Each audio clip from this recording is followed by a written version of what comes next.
148 பேர் வசிக்க வேண்டிய 1 சதுர கிலோமீட்டர் பரப்பளவில் இன்று 600 பேர் வசிப்பதாக கூறுகிறது ஐநா மக்கள் தொகை நிதியம்.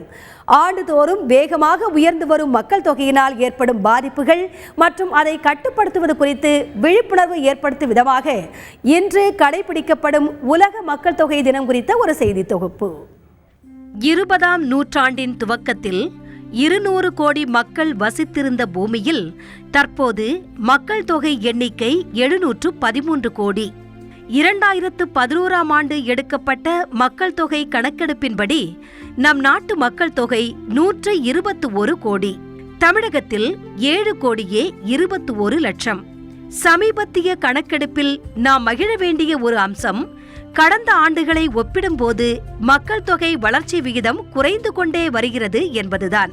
அதே சமயம் மக்கள் தொகை பெருக்கத்தால் ஏற்படும் பிரச்சனைகள் என்ன என்பது குறித்து கூறுகிறார் தமிழக கணக்கெடுப்புத்துறை உதவி இயக்குனர் சின்னதுரை. மக்கள் தொகை அதிகமாக நமக்கு இருக்கிறதுக்கு இடம் இல்லாமல் போய் நம்ம ஒவ்வொரு விவசாயத்துக்கு பயன்படுத்தி இருக்கிற நிலங்கள், மற்ற தொழிற்சாலைகளுக்காக பயன்படுத்தப்பட்ட நிலங்கள்லாம் அழிக்கப்பட்டு அதனால் அங்கே வந்து குடியிருப்புகள் வர்றதுக்கு சூழ்நிலை ஏற்படுது. இந்த விவசாய நிலங்கள் அழிக்கப்படுறதுனால விவசாயத்துடைய உற்பத்தி குறைந்து உணவு பற்றாக்குறை ஏற்படுத்தப்படுறது. இதனால் உணவு பிரச்சனை வருது. ஒரு மருத்துவ வசதியை ஏற்படுத்தி கொடுக்க முடியாத ஒரு நிலைமைக்கு தள்ளப்படுகிறோம். இன்னும் பார்க்கணும்னா சுகாதார சீர்கேடுகள் ஏற்படுகிறது. ஒரு நல்ல குடிநீர், சுத்திகரிக்கப்பட்ட குடிநீர் கிடைக்காத ஒரு சூழ்நிலை ஏற்படுது. இன்னும் கிராமங்கள்லாம் போனால் குடிநீர் கஷ்டங்கள் ரொம்ப அதிகமாக இருக்கிறது. இதெல்லாம் எல்லாத்துக்கும் காரணமே, அடிப்படை காரணம் மக்கள் தொகை பெருக்கம்.